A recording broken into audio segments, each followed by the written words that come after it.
आज के हमारी इस वीडियो का टॉपिक है what is root 3 1.732 in three phase AC system.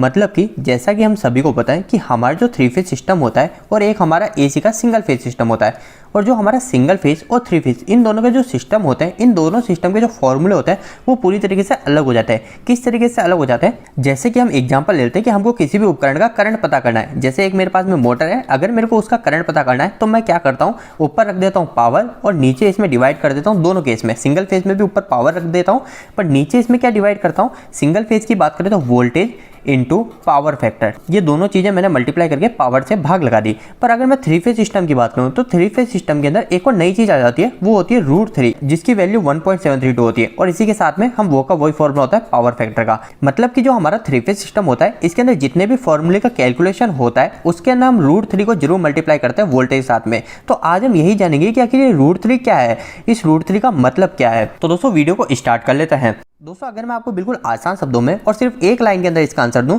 तो सिंपल सी बात यह है कि हमारे आपने देखा है सिंगल फेज सिस्टम के अंदर क्या होता है, एक फेज होता है और एक न्यूट्रल होता है। पर हमारा जो थ्री फेज सिस्टम होता है उसके अंदर हमारे तीन फेज होते हैं। तो तीन फेज का मतलब यह है कि हमारा जो ये थ्री फेज सिस्टम है, इस थ्री फेज सिस्टम की जो पावर है 3 गुना ज़्यादा है सिंगल फेज के सिस्टम से, क्योंकि सिंगल फेज के सिस्टम के अंदर फेज एक ही होता है और दूसरा न्यूट्रल होता है, और थ्री फेज के सिस्टम में हमारे पास 3 फेज होते हैं। तो सिंपल सी बात यह है कि हमारा जो थ्री फेज सिस्टम होता है वो सिंगल फेज सिस्टम से 3 गुना ज़्यादा पावरफुल होता है। और जो 3 गुना ज़्यादा पावरफुल होता है ना, इसी चीज़ को रखने के लिए हम यहाँ पे वोल्टेज साथ में रूट 3 को मल्टीप्लाई करते हैं। अब हम सभी के मन में यही क्वेश्चन आएगा कि अगर 3 गुना ज़्यादा है तो वोल्टेज साथ में 3 को मल्टीप्लाई क्यों नहीं कर देते, हम यहाँ पे रूट 3 को मल्टीप्लाई क्यों कर रहे हैं। तो दोस्तों अब हम इसको कैलकुलेशन करके भी दिखेंगे कि अगर मैं वोल्टेज साथ में 3 को मल्टीप्लाई करूंगा तो भी मेरा जो आंसर है वो आंसर बिल्कुल सही आएगा। तो दोस्तों मैंने आपको आसान शब्दों में समझाने के लिए इसको दो भागों में बांट दिया है। इस साइड मैंने लिख दिया है जो थ्री फेज सिस्टम है, इसके नाम जो कैलकुलेशन करेंगे वो रूट 3 के साथ में करेंगे, और दूसरी साइड में लिख दिया है थ्री फेज सिस्टम है, पर यहाँ पे हम जो कैलकुलेशन करेंगे ओनली फॉर 3 के साथ में करेंगे। तो सबसे पहले हम इस कैलकुलेशन की बात कर लेते हैं।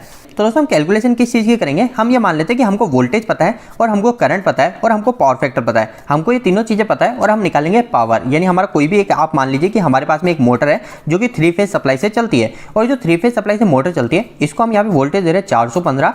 ये मोटर जो हमारा करंट ले रही है 10 एम्पियर और इसका जो पावर फैक्टर है वो है 0.8। अब हमको पता करनी है पावर, मतलब इसके वाट या फिर किलोवाट को पता करना है। तो इसको पता करने के लिए हमारे पास सिंपल सा फॉर्मूला ये होता है, वोल्टेज और वोल्टेज के साथ में मल्टीप्लाई करना है रूट 3 को, क्योंकि मैं यहाँ पे रूट 3 की कैलकुलेशन कर रहा हूँ। इसके साथ में मेरे को करंट और साथ में मेरे को पावर फैक्टर को मल्टीप्लाई करना है। मतलब ये सारी चीज़ों को मैं मल्टीप्लाई कर दूंगा और मेरे को पावर पता चल जाएगी। अब अगर मैं यहाँ की बात करूँ तो यहाँ पे मैं क्या कैलकुलेशन करूँगा, यहाँ पे मेरे को पावर निकालनी है तो मैं यहाँ पे वोल्टेज लूंगा, इसके साथ में मल्टीप्लाई यहाँ पे रूट 3 करा है, पर यहाँ पे मैं ओनली फॉर 3 को करूंगा ताकि आपको पता चल जाए कि आखिर ये दोनों चीजें एक ही है। तो मैं यहाँ पे लग देता हूँ 3 और यहाँ पे मैं करंट और सेम का सेम यहाँ पे भी पावर फैक्टर आ जाएगा।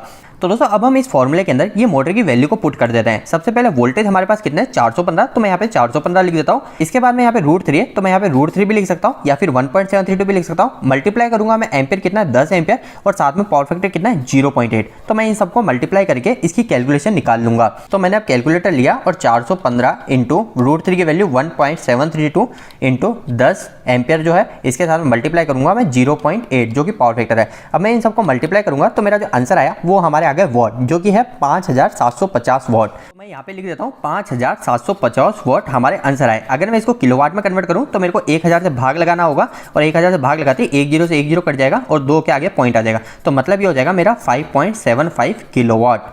अब दोस्तों मैं यही सेम थ्री फेज मोटर की कैलकुलेशन इस फॉर्मूले के अंदर करता हूं, तो मेरा क्या आंसर आता है। तो पावर निकालने के लिए सबसे पहले मेरे को यहाँ पे लिखना है वोल्टेज। अब दोस्तों एक बात का ध्यान रखिए, जैसा कि मैंने आपको स्टार्टिंग बताया था कि हमारा जो सिंगल फेज होता है उसका 3 गुना ज्यादा हाई होता है थ्री फेज सिस्टम। तो मैं यहाँ पे जो वोल्टेज रखूंगा ना, जब मैं 3 से मल्टीप्लाई करूंगा तो यहाँ पे मैं वोल्टेज सिंगल फेज के रखूंगा।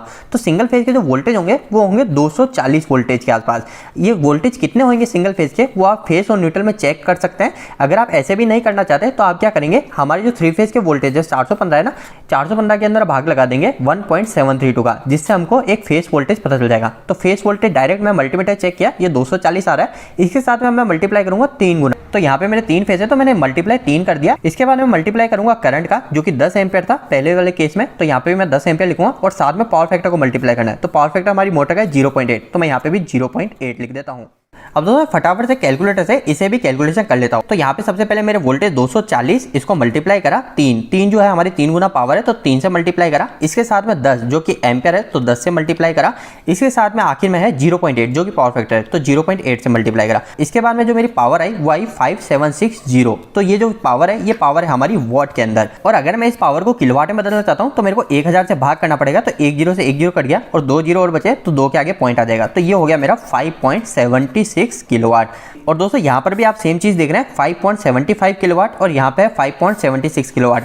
अब आप बोलेंगे कि आखिर ये पॉइंट में तो थोड़ा सा फर्क आ रहा है। तो ये इस वजह से फर्क आ रहा है कि हमने जो यहाँ पे फेस वोल्टेज जो 240 रखे ना, ये फिक्स 240 नहीं होता है। अगर आप कभी कंपनी में 415 वोल्टेज का फेस वोल्टेज चेक करोगे तो वो 239.6 के आसपास आता है। तो इसी वजह से हमारी जो कैलकुलेशन है उस कैलकुलेशन में हल्का सा पॉइंट का फर्क है। पर इस कैलकुलेशन से हमारा मेन डाउट क्लियर हो गया है कि आखिर √3 का मतलब क्या होता है। तो सिंपल सी बात यही है कि हमारा जो √3 होता है वो √3 हमें यह बताता है कि हमारा जो 3 फेज सिस्टम है वो 3 phase system single phase system से 3 गुना ज्यादा हाई है।